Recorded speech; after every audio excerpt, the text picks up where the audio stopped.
j'ai trouvé un livre. Dans ce livre, il y a une incantation. Si je lis cette incantation à voix haute, alors les morts reviendront à la vie. Et l'enfer se déchaînera sur terre. Kikum payaba, marima, utkariba.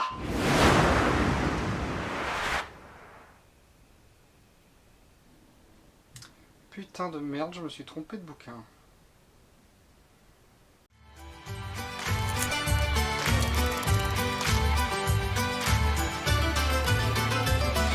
Les chroniques du lombric. Salut tout le monde, on se retrouve... Oui, je me suis changé. Je vais pas rester en manchot pendant toute la vidéo parce que j'en ai un petit peu marre de crever de chaud à chaque tournage que je fais. Voilà, on va dire que j'ai trouvé un livre qui renverse la formule. Hein, voilà, on fait pas chier, on fait pas chier. Salut tout le monde, bienvenue dans cette nouvelle petite critique qui sera aujourd'hui consacrée au film Evil Dead Burn, réalisé par, j'espère que je le prononce bien, Sébastien Vanitschek, et sorti le 8 juillet dernier. Le film raconte l'histoire, s'inscrit donc dans la saga des Evil Dead, qui a été initiée par une trilogie par Sam Raimi, et qui a vu entre-temps quelques remakes reboot, et donc ça s'inscrit dans la continuité de cette saga. Le film suit l'histoire d'Alice, jeune française émigrée aux États-Unis, qui, à la suite d'un événement assez traumatisant et impactant, va passer du temps chez sa belle famille, chez la famille de son mari. Et comme c'est un Evil Dead, évidemment, à un moment, les morts reviennent à la vie et commencent à s'attaquer aux vivants. Et donc ça va être un petit peu la merdasse. Va falloir que les membres de cette petite famille assez dysfonctionnelle arrivent à survivre. Voilà, c'est un résumé très vague et très large. Mais je fais ce que je vous emmerde. Pour commencer, deux petites précisions. J'attendais ce film avec impatience, mais je n'avais vu aucun Evil Dead. Va falloir que je m'explique. Non, concrètement, le réalisateur de ce film, donc Sébastien Vanitschek, c'est celui qui avait fait l'excellent Vermine en 2023. Je crois que c'est 2023. Je demande l'avis d'un expert. Comment ? Merci l'expert. Donc, Sébastien Vanitschek, donc réalisateur de Vermine, que j'avais absolument adoré, qui était un véritable chef-d'œuvre de l'horreur, qui certes empruntait beaucoup à des sagas et des univers comme Alien, mais ça fonctionnait très bien de voir cette horreur dans un contexte un peu plus français déjà premièrement, et puis peut-être un peu plus HLM, un peu plus le peuple français dans sa splendeur. C'était vraiment rafraîchissant, c'était vraiment bien. Donc voilà, allez voir Vermine. Et donc, quand ça a tellement bien marché, tellement fonctionné, que les Américains lui ont fait assez confiance pour réaliser un film comme un Evil Dead, qui certes, c'est une saga, c'est pas une des sagas les plus connues du monde de l'horreur et tout ça, mais ça reste, on va dire, un petit peu niche, mais c'est une saga très marquante et importante un petit peu dans l'histoire du cinéma, de tout ça. Donc voilà, c'est quand même pas rien de se voir offrir la réalisation d'un film comme ça, surtout c'est son deuxième film, quoi. C'est son deuxième long métrage, donc ça s'applaudit. Donc j'attendais ça avec impatience, et je dis pas seulement ça parce que j'étais à l'avant-première de Vermine et que du coup j'ai pu rencontrer Sébastien Vanitschek, prendre une photo avec lui et Jérôme Niel. Wow. Je suis un peu un fanboy. Également, j'attendais beaucoup ce film puisqu'il a été coécrit par Florent Bernard, que l'on connaît sur les internets sous le nom de Flaubert, qui était un des principaux auteurs de Golden Moustache à l'époque, que j'ai beaucoup regardé. Ça a forgé un petit peu mon humour et mes envies créatives sur la plateforme rouge, pour citer des gens. Et du coup, j'étais très impatient de voir son travail sur notamment Evil Dead, sur un long métrage comme ça, tout ça. J'étais très impatient de voir parce que c'est quelqu'un que j'aime bien son travail en règle générale. Donc voilà. Donc j'attendais ce film, même si je n'avais vu aucun Evil Dead. Et oui, je n'ai pas encore vu tous les films du monde. Donc je n'avais jamais vu aucun Evil Dead. J'ai pas eu le temps, pris le temps, eu l'opportunité de regarder toute la saga avant de voir celui-là. J'ai quand même pu voir le premier, le tout premier de Sam Raimi, qui est vieux. Il est bien, mais il est vieux. Et on sent qu'il n'y a pas de budget. Mais il est bien. Et il a été instigateur de beaucoup de choses. Donc voilà. Mais donc j'ai vu que le premier Evil Dead, qui fait que j'avais un petit peu une base pour savoir est-ce que c'était bien en termes de dans la saga, est-ce que tout ça. Maintenant, voilà, je ne connais pas la saga Evil Dead, je n'ai vu que le premier, donc il y a sûrement beaucoup de choses à côté desquelles je suis passé. Mais ce sera mon premier commentaire sur ce film. J'ai tout compris. J'ai tout compris au film, de son univers, de son ambiance. Quand même, je suis content d'avoir vu le premier film avant pour connaître le concept. Parce que le film le rappelle assez rapidement, mais comme c'est genre le 6e ou 7e Evil Dead, il se fait pas trop chier non plus à rappeler tout le concept, tout ça, donc c'est dit un peu rapidement, donc on peut facilement passer à côté, donc voilà, je suis content d'avoir vu quand même le premier pour connaître le concept, mais maintenant au-delà de ça, j'ai quand même tout compris, j'ai trouvé que le film était, déjà il est bien, j'ai bien aimé le film, et j'ai trouvé qu'il était assez clair, qu'il voilà, il te larguait pas sur le côté de la route comme un chiot au début du mois de juillet si t'avais pas vu les autres Evil Dead, ça allait. Mais, je l'ai vu avec quelqu'un qui avait vu tous les Evil Dead, et ce quelqu'un m'a dit que t'as tout compris, c'est très bien, mais si tu voulais vraiment tout comprendre, c'était bien de voir au moins les reboots remake. Parce qu'apparemment c'est vraiment une suite directe au reboot remake. Donc voilà, c'était notamment, il y a une scène post-crédit. Il y a une scène post-crédit où, pour le coup, j'ai rien bité. Parce que donc j'avais pas vu reboot remake, ça fait directement suite. Donc voilà, il y a pareil, il y a le début du film, tout un statu quo au début du film, où, bon, si t'as pas vu les autres Evil Dead, tu peux t'en sortir quand même, mais effectivement, quand tu te poses la question, t'es en mode, c'est bizarre comme postulat de départ, c'est bizarre que ce soit déjà comme ça. Et en fait, c'est parce que ça fait suite du coup au Evil Dead d'avant. Bref, j'ai quand même trouvé ça plutôt clair et plutôt limpide. J'ai quand même passé un bon moment, j'ai quand même pu comprendre tous les tenants et les aboutissants de l'histoire, les enjeux, tout ça. Donc je dirais que c'est un film qui reste abordable, même si on connaît pas vraiment les Evil Dead. Mais renseignez-vous au moins sur le concept avant, histoire d'être sûr d'avoir vraiment toutes les clés à 100%. En termes d'appartenance à la saga, justement, je trouve qu'il j'ai vu que le premier, encore une fois, donc ça se trouve, je vais dire de la merde, mais par rapport au premier, en tout cas, il s'inscrit plutôt bien dans la continuité. On retrouve les éléments principaux de Evil Dead, genre des morts qui reviennent à la vie, et un peu de gore, un peu partout. Hein. C'est assez gore, hein, comme film. Même si j'ai vu pire, c'est pas, je crois que même en termes d'appartenance dans la saga, c'est peut-être pas le plus gore, en termes d'effusion de sang, de tout ça. Il y a des moments quand même où tu serres un peu les fesses. Mais c'est le principe des Evil Dead, hein, des morts qui reviennent à la vie et du gore. Et donc, en ça s'incluait très bien, mais même des trucs un peu iconiques, style, des plans de caméra iconiques, une façon de filmer, une façon de tout ça, ça s'inclut vraiment dans la continuité. C'est-à-dire qu'on retrouve les plans iconiques de la caméra qui court entre les fouets très vite pour arriver sur un personnage ou sur quelque chose. Ça, c'est des plans iconiques de Evil Dead. On les retrouve dedans. Il y a un cahier des charges qui est respecté. Mais en même temps, l'intelligence qu'a eu Sébastien Vanitschek, c'est de s'approprier aussi cette réalisation et tout ça. Et ça marche vraiment très bien. Je l'avais déjà dit pour Vermine, je ne faisais pas de critique vidéo à l'époque. Mais on sent que c'est vraiment un réalisateur qui a une vision artistique, Sébastien Vanitschek. Encore une fois, je dis son nom tout le temps, mais j'espère que je le dis bien. Et donc il a une vraie vision artistique, on a des plans qui sont stylisés et qui racontent quelque chose, qui ne sont pas juste là pour faire joli. Voilà, la réalisation est très très bien menée, le rythme est très très bon, le montage, les images, ça fonctionne très bien.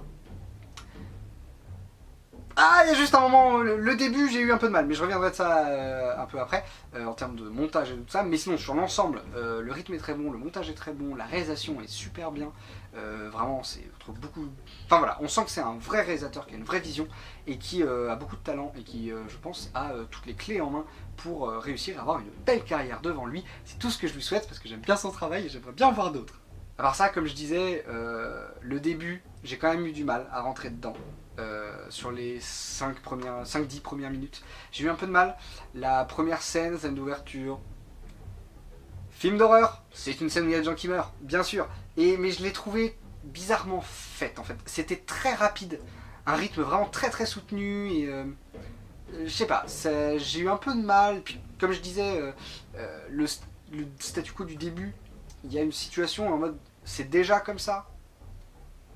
Un peu bizarre, on est au début du film, ça devrait pas être déjà comme ça, et ce sera pas réexpliqué après, quoi. C'est l'élément déclencheur du film, ça se passe comme ça, parce que du coup ça fait suite à celui d'avant, info que j'avais pas, mais du coup ça m'a pas aidé à entrer dedans directement, et ouais, et du coup, donc, première scène très rapide, un peu bizarrement montée, enfin pas bizarrement montée, mais peut-être trop soutenue en termes de montage et de rythme, j'ai eu un peu de mal, et la scène d'après, c'est vraiment...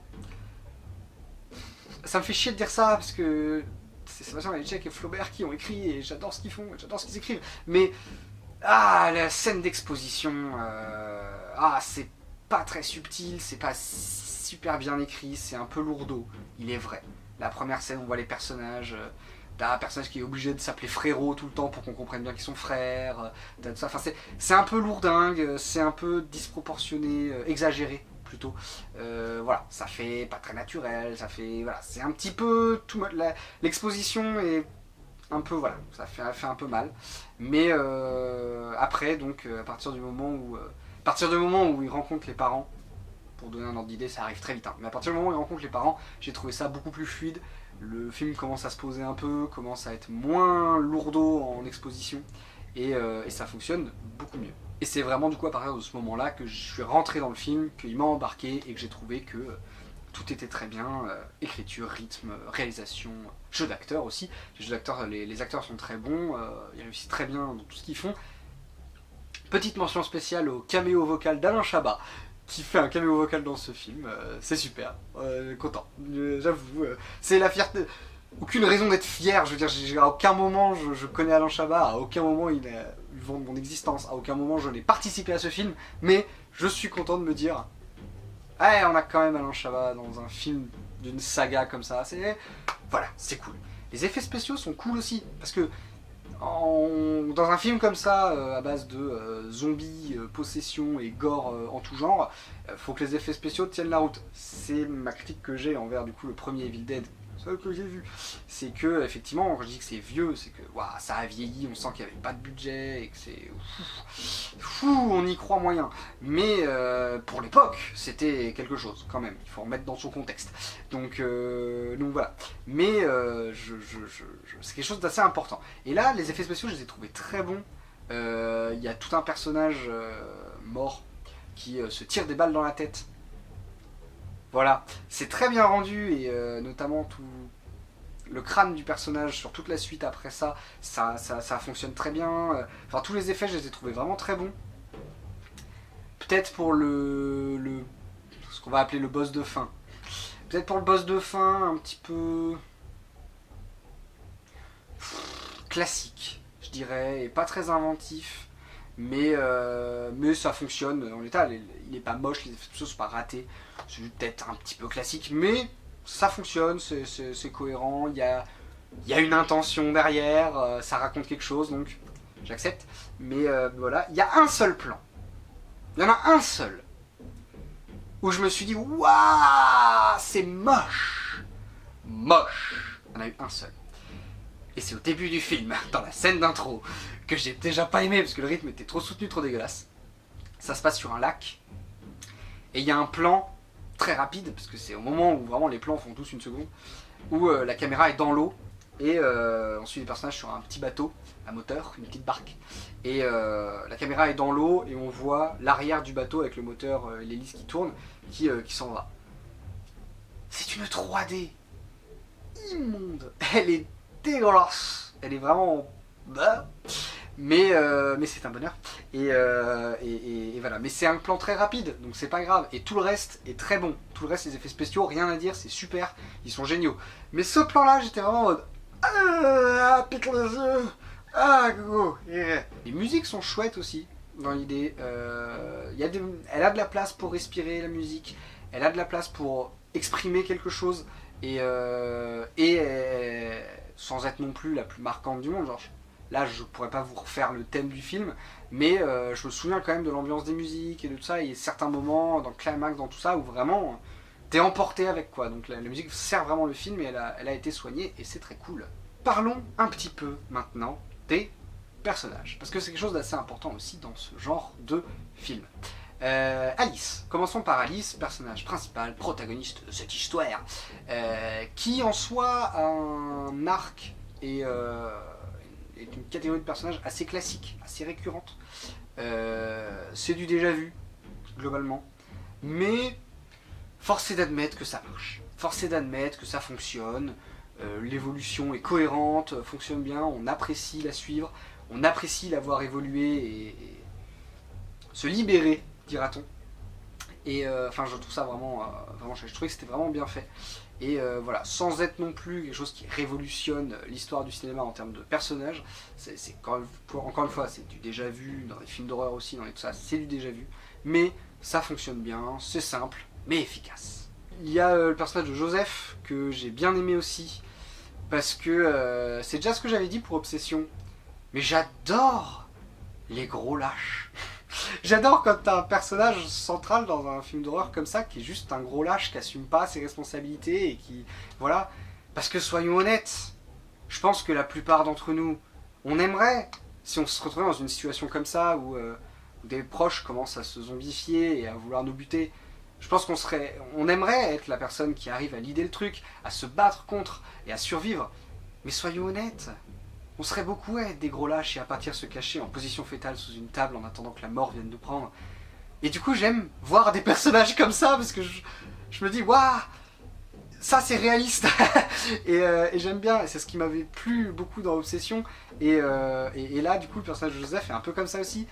Il a son arc de rédemption, il a son évolution qui, encore une fois, qui fonctionne, qui est bien amenée, qui est cohérente, mais j'aime beaucoup ces scènes de lâcheté, je les trouve très très bonnes, et je trouve ça un peu jouissif, enfin, j'aime bien les gros lâches, c'est terrible, t'as envie de leur foutre des baffes, et ils méritent tellement de crever, mais je les aime bien, c'est terrible. Et mention spéciale pour le personnage de Suzanne, la mère, que j'ai beaucoup apprécié. Pareil, enfin c'est pour le coup dans ce côté, elle vit pour sa famille quoi. Sa famille c'est tout. Si elle perd sa famille, elle n'est plus rien. Elle se considère vraiment que comme vraiment la famille quoi. Elle se voit même plus comme une personne, elle se voit dans la famille. C'est-à-dire qu'elle s'occupe de sa mère qui est en train de virer sénile. Elle a déjà perdu, sa sœur, enfin voilà. Et puis du coup elle est très attachée à ses enfants, à tout ça, enfin c'est la famille. Et du coup je trouve que toute son évolution, sa caractérisation, sa façon de penser, tout ça, elle est un peu détestable, mais c'est un peu compréhensif en fait, compréhensible par rapport à ce qu'elle a vécu, par rapport à tout ça. Je trouve que ça fonctionne très bien et j'ai aimé suivre ce personnage, j'ai aimé voir où est-ce que le film nous emmenait avec elle jusqu'à l'explosion finale, on va dire, où il y a une scène assez marquante où il y a sa mère qui dit quelque chose, qui la touche et qui la fait faire quelque chose. Normalement, si vous avez vu le film, vous savez de quoi je parle. Et certains diront que c'est complètement con, que c'est incohérent, que oh là là, mais quelle connasse. Mais au vu de tout ce qui s'est passé dans le film, de tout ce qu'a vécu ce personnage, que ce soit avant le film ou pendant les événements du film, quand sa mère lui dit ça, sachant tout ce qui a été préparé avant, je trouve que c'est très fort et ça fonctionne très bien. Et il y a de quoi avoir le ciboulot qui tourne un peu, qui pète un peu et faire des conneries quoi. Je trouve que c'est vraiment... Enfin, moi j'ai trouvé ça parfaitement cohérent, bien amené, intelligent et dégueulasse parce qu'il y a un moment vraiment dégueu, mais voilà, j'ai trouvé ça très bien. Et ce que j'ai aimé, c'est que elle vire cinglée, mais sur un moment, elle revient après à la raison. Et j'aime bien parce que c'est vraiment juste, en gros, elle a eu un moment de faiblesse parce que il y a eu la phrase, il y a eu le mot qui lui a fait avoir un gros moment de faiblesse et tomber pile dans la faille. Et après, elle a réussi à se reprendre et à revenir à la raison. Et j'ai trouvé que c'était vraiment très bien amené, très chouette et que c'était hyper intéressant à suivre comme évolution. Enfin, j'ai beaucoup aimé ce personnage. Donc dans l'idée, sur le scénario en soi, sur l'écriture en règle générale, vu que c'était quelque chose que j'attendais, vu que j'aime bien Flaubert et Sébastien Vanitschek, je dirais qu'ils sont restés sur du classique. Ça part pas non plus super loin, ça reste dans les sentiers battus on va dire, mais c'est presque pas plus mal en fait. C'est parce que certes c'est du classique, mais c'est du classique bien géré, c'est du classique maîtrisé, qui fonctionne, Et en vrai, pour un deuxième long métrage, dans une saga comme ça, genre, c'est ok. C'est franchement très ok. Parce que avant de commencer à faire des trucs révolutionnaires qui vont bouleverser l'histoire du cinéma en termes d'écriture, de tout ça, faut déjà savoir maîtriser le classique et comment on raconte une histoire, comment tout ça. Et je trouve que là, du coup, ça fonctionne très bien. Et certes, c'est du classique. Certes, pour beaucoup de choses, c'est du déjà vu. Et c'est pas révolutionnaire. Mais c'est efficace, ça marche bien, ça se regarde très très bien, ça se suit très bien. Les personnages sont intéressants, il y en a certains qui sont attachants, il y en a d'autres qui sont parfaitement détestables. Voilà, il y a des personnages quand même touchants, il y a quand même l'histoire, on peut facilement aussi s'identifier, on peut tout ça, donc voilà, c'est du classique, mais c'est du bon classique, donc ça marche très bien, donc l'écriture, à part le début où vraiment la scène d'exposition c'est vraiment très très lourd et pas très bien écrit, sinon j'ai trouvé que tout le reste était vraiment très cool. Le truc qui est très cool aussi, et en même temps pour un film comme Evil Dead, déjà pour un film d'horreur en général, mais pour un film comme Evil Dead, c'est un truc un peu important, les morts de certains personnages, je vais pas spoiler, mais les morts, les blessures, tout ça, il y a des trucs assez inventifs et assez cool. Je vais... Si je dis lave-vaisselle et siège de voiture. Voilà, c'est... J'ai trouvé que ça c'était très bien, ça c'était très très cool. Ces deux-là, c'est les trucs que j'avais pas vu venir et que c'était vraiment chouette. J'ai trouvé ça cool. J'ai trouvé ça... Ah, fallait y penser. J'avais pas vu les choses comme ça, mais... Je vais avoir peur dans la vaisselle maintenant, c'est... Yes. Vous l'attendiez peut-être, c'est l'heure du moment chipotage. J'ai quelques petites chipotations, voilà. Il y a... la majorité de l'action se passe dans la maison de famille qu'on explique a été prêtée, enfin a été donnée du coup à Alice et son mari. Et la maison elle est délabrée, tombe en morceaux, enfin elle est pourrie de partout, c'est le bois qui tient pas, qui machin, enfin elle est vraiment dégueulasse. Sauf que on nous dit qu'ils leur ont offert la maison pour leur mariage. Et que c'est depuis le mariage, enfin on voit des images dans la maison du mariage, du machin, la maison elle est très bien. Ça fait pas... Enfin la maison pour qu'elle soit en cet état là, ça doit faire 10, 15, 20 ans qu'elle est à l'abandon, délabrée, dégueulasse. Ils se sont mariés il y a genre... quoi, 3-4 ans peut-être. Donc la maison elle est pas dans cet état là au bout de 3-4 ans quoi. Même s'ils s'en sont pas occupés, qu'ils y ont pas habité, qu'ils l'ont laissé à l'abandon. J'ai du mal à croire que la maison elle soit dégueulasse comme ça si tôt après le mariage. Autre petit chipotage, il y a un chantier à un moment qui est proche d'un certain endroit, d'un lieu que je vais pas spoiler, et qui donne lieu à une scène assez rigolote d'ailleurs dans ce... C'est tragiquement drôle, c'est vraiment de l'humour très noir, mais c'est tragiquement drôle, mais voilà, la première fois qu'on voit le chantier, à côté de ce lieu, c'est assez rigolo. Et en fait, il y a un moment où... comment dire ? Il y a un moment où le chantier revient. Mais c'est bizarre parce que spatialement en fait c'est un peu étrange. On se dit il était si proche que ça du lieu où ils étaient, le chantier. Enfin comment le personnage a eu l'idée d'aller dans le chantier. Pourquoi ? Comment ? C'est un peu bizarre en fait. C'est ouais, la deuxième fois qu'on voit le chantier et ce qui s'y passe, c'est un peu bizarre de se dire ouais, comment le personnage a eu l'idée d'y aller, c'était si proche que ça, on n'avait pas du tout l'impression que c'était à côté de là où ils étaient quoi. Normalement, il n'y avait aucune indication qui montrait ça, voilà. Ça n'empêche pas de comprendre et d'apprécier le film et de tout ça, mais moi je me suis fait la réflexion, chipotage de... Il était là le chantier, genre c'est bizarre, étrange. C'était peut-être pas clair, si vous avez vu le film vous comprenez sûrement. Mais voilà, j'ai trouvé ça un peu spécial, un peu particulier. Il y a des screamers dans le film, évidemment. Il y en a certains qui sont un peu prévisibles. Voilà, il y en a certains qu'on voit venir. Il y en a d'autres qu'on voit pas venir et qui sont bien, qui font leur taf de screamer, c'est-à-dire qu'ils font sursauter. Hein. Voilà, globalement ça marche bien. Voilà, il y en a, voilà. Comme je l'ai dit en fait, globalement ça va être un peu ma critique globale du film, puisque là j'arrive au bout de mes notes de toute façon. Mais ma critique un peu globale du film, c'est que voilà, c'est du classique, c'est un peu du déjà vu. Bon, en termes de Evil Dead, j'ai vu que le premier, donc je peux pas vraiment juger si au sein de la saga il est original ou pas dans l'idée. Mais ouais, c'est du classique, c'est du déjà vu, que ce soit dans la construction de l'histoire, dans les personnages, dans tout ça. Mais c'est du classique efficace, ça marche bien, on connaît les codes, on applique les codes, on y met un peu de sens artistique, on y met un peu de création et de soi-même pour les adapter et en faire quelque chose. On les applique pas juste bêtement et méchamment, quoi, ça n'aurait aucun intérêt. Et on obtient un film d'horreur qui certes va peut-être pas être le film d'horreur le plus marquant de l'année, en même temps il y a Obsession en face, qui certes va peut-être pas être le film d'horreur qui va le plus vous marquer, ce sera peut-être même pas le meilleur Evil Dead, je sais pas, j'ai vu que le premier, et je l'ai trouvé meilleur que le premier, mais le premier, je l'ai trouvé vieux. mais du coup voilà, c'est peut-être pas le film d'horreur qui va le plus vous marquer ou quoi que ce soit, mais vous passerez un bon moment devant.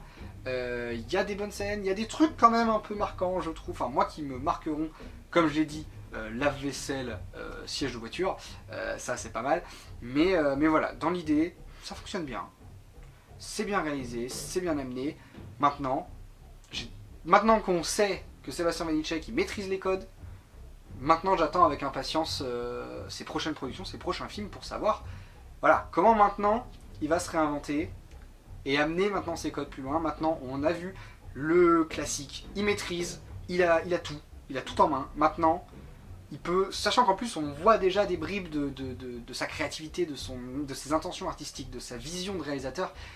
Maintenant j'ai envie de voir vraiment tout ça exploser, se déplacer des chantiers battus, du déjà fait, pour proposer vraiment un truc original et de son côté, et vivant en fait, et de lui. Parce que même Vermine, qui est très bon, il y a quand même une grosse inspiration alien, il y a beaucoup de moments, de séquences, tout ça, qui sont très aliens, très tout ça. Il y a des trucs très originaux, très intéressants, très tout ça, mais ça restait dans les sentiers battus de certains films d'horreur, certaines sagas connues. Celui-là, Evil Dead, il est assez basique. Je dis ça, mais c'est pas méchant, c'est pas péjoratif. Il est assez basique dans sa construction et tout ça. Maintenant, j'attends de voir avec impatience les prochaines productions de Sébastien Vanitschek, où peut-être enfin il va se libérer de ses codes, maintenant qu'il les maîtrise, qu'il les a expérimentés, et proposer beaucoup de nouveautés. Si ça peut être avec Flaubert en même temps, ils ont l'air de bien s'entendre, moi je prends. Voilà, Evil Dead Burn, c'est un bon film d'horreur. C'est peut-être pas le meilleur, mais c'est un bon film d'horreur, vous passerez un bon moment devant, c'est divertissant, ça respecte toutes ses promesses. Voilà, c'est à peu près tout ce que j'avais à dire sur Evil Dead Burn, j'espère que ça vous a plu. J'ai jamais su me décider si je vais dire Evil Dead ou Evil Dead, donc j'ai dit les deux, et je vous emmène.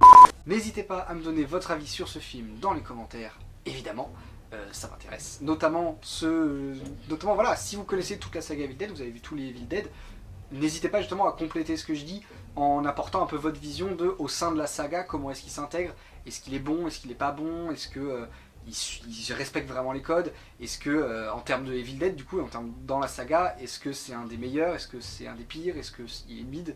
Voilà, n'hésitez pas un peu à nous éclairer de votre savoir, vous qui connaissez mieux la saga que moi. Et quant à moi, je vous dis à la semaine prochaine pour une prochaine critique. A plus!